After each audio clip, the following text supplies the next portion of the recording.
Joker Folie à 2 est une bonne surprise et c'est d'ailleurs probablement sa première qualité, le fait qu'il soit une surprise. Parce que, je sais pas pour vous, mais je sature des films grand public de ces dernières années. Ça fait plus de 10 ans qu'on ne vit que dans un monde d'adaptations de franchises à succès, de suites, de remakes, etc. En fait, on a vraiment l'impression de vivre dans un monde de pop culture complètement pétrifié. Mais qui est vraiment à blâmer dans tout ça? Les studios ou nous les fans? Parce que oui, les grands studios ne veulent pas prendre de risques à faire des films originaux, surtout quand ils leur coûtent 150, 200 millions.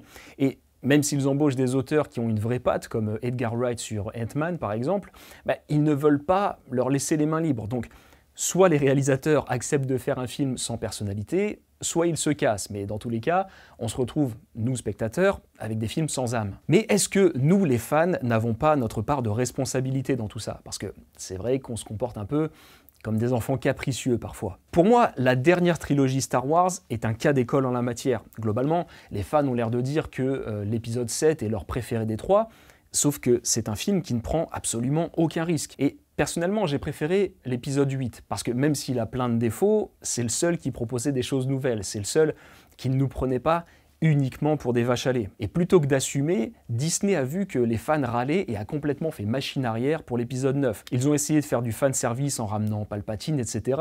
Et au final, on se retrouve avec un film catastrophique qui n'a satisfait absolument personne. Au passage, un tel degré d'impréparation pour une franchise aussi massive, c'était hallucinant. Mais voilà, nous les fans avons une part de responsabilité dans la catastrophe qu'était l'épisode 9. Et donc, dans cet univers de pop culture complètement amorphe, est annoncé un film Joker produit par Scorsese avec Joaquin Phoenix dans le rôle principal. Là-dessus, les fans commencent à fantasmer, à s'imaginer tout un tas de scénarios différents, puis débarque la bande-annonce du film, et là, ça commence à râler. Non mais normalement le Joker il n'a pas d'origine connue, pourquoi on lui donne un nom et une origine, et puis c'est pas le bon costume et c'est pas le bon maquillage, pourquoi on me donne pas mon Joker à moi de d'habitude? Bref, le film propose quelque chose de nouveau et du coup les fans ne sont pas contents. Et je vous avoue que moi aussi j'étais sceptique. Puis le film sort, et là c'est le carton surprise. Le film dépasse le 1 milliard de recettes et les fans adorent finalement ce nouveau Joker. Mais qu'est-ce que raconte le premier film Joker? Il raconte l'histoire d'un marginal, de quelqu'un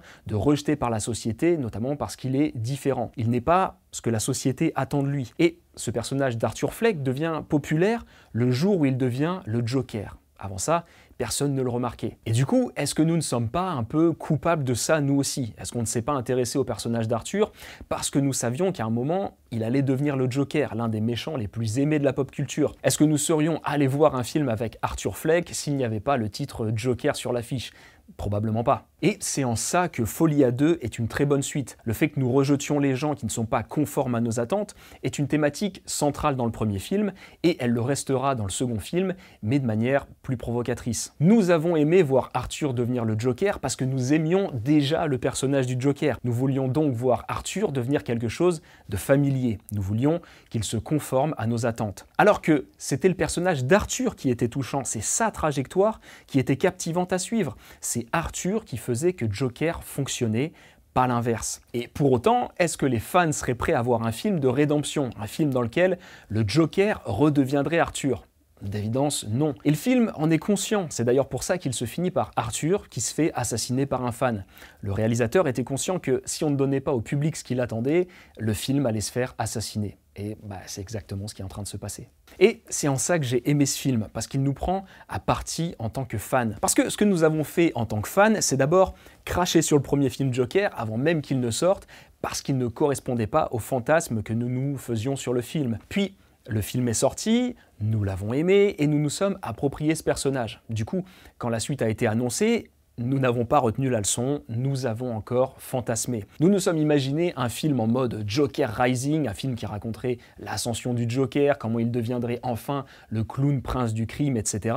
Bref, nous imaginions comment le film allait pouvoir arrêter d'être un marginal, comment il allait pouvoir redevenir conforme à ce que nous attendions de lui. En fait, ce n'est pas pour rien que Folie à 2 est en grande partie un film de procès. Nous passons notre vie de fan à faire le procès des films qui sortent quelques minutes à peine après leur sortie. D'où la réplique intelligente du film à la fin quand il dit en substance que le jury a déjà délibéré.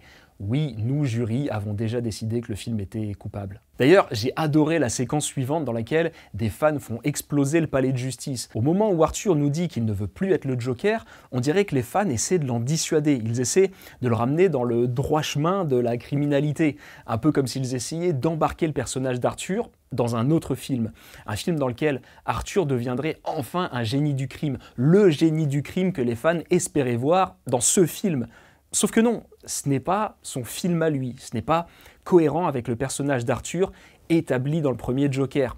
Du coup, Arthur s'enfuit, il ne se laisse pas embarquer. Comme s'il disait un truc du genre « Vous êtes qui pour me dire qui je dois être? Vous m'avez craché à la gueule quand la bande-annonce du premier film est sortie, et maintenant vous voulez être mes potes. Par contre, si j'arrête d'être le Joker, vous me rejetez. » Bah non, en fait. Du coup, au moment où Arthur devient libre, au moment où il assume d'être lui-même, il se fait justement rejeter pour ce qu'il est, ou plutôt pour ce qu'il n'est pas. D'ailleurs, j'ai aussi trouvé le dernier plan très bon, parce que le mec qui assassine Arthur à la fin va sûrement nourrir des théories puisqu'il rigole après l'avoir tué. Du coup, les gens vont se demander, mais est-ce que c'est lui le vrai Joker, le Joker qu'on aime vraiment? En fait, Arthur était juste un imposteur depuis le début. Et pendant qu'Arthur est en train de crever sous tes yeux, toi, t'es déjà occupé à autre chose. Le film n'est même pas fini que t'es déjà en train de fantasmer un film futur. Et je crois que ça peut être vu comme une critique de ce que sont devenues les franchises de films de super-héros dans lesquels t'as l'impression que le but du film que tu es en train de regarder est juste de te vendre le film suivant. C'est le cas de tous les Marvel. À chaque fois, on te tease un nouveau personnage, un nouvel arc, etc. Et le personnage d'Arthur qui meurt peut être vu comme un geste annonçant la mort de ce système de production de films, d'univers connectés, etc. Mais ça peut aussi être vu de manière plus cynique. Un côté ok, je vous laisse dans vos fantasmes de fans, dans vos univers cinématographiques qui n'ont plus rien de cinématographique, moi je me casse. Bref, ce que je veux dire c'est que Joker Folie à 2 est simplement une bonne suite au premier film Joker. Ce n'est pas le film que nous les fans attendions, mais c'est un film qui m'a fait du bien. Et d'ailleurs, les paroles de la chanson That's Life qu'on entend à la fin sont particulièrement bien choisies. T'es au top en avril, on t'assassine en mai, et tu reviendras peut-être au top en juin. Parce que je pense que Folie à 2 est probablement un film qui sera réévalué dans un futur proche. Donc d'ici là, je vous dis à bientôt.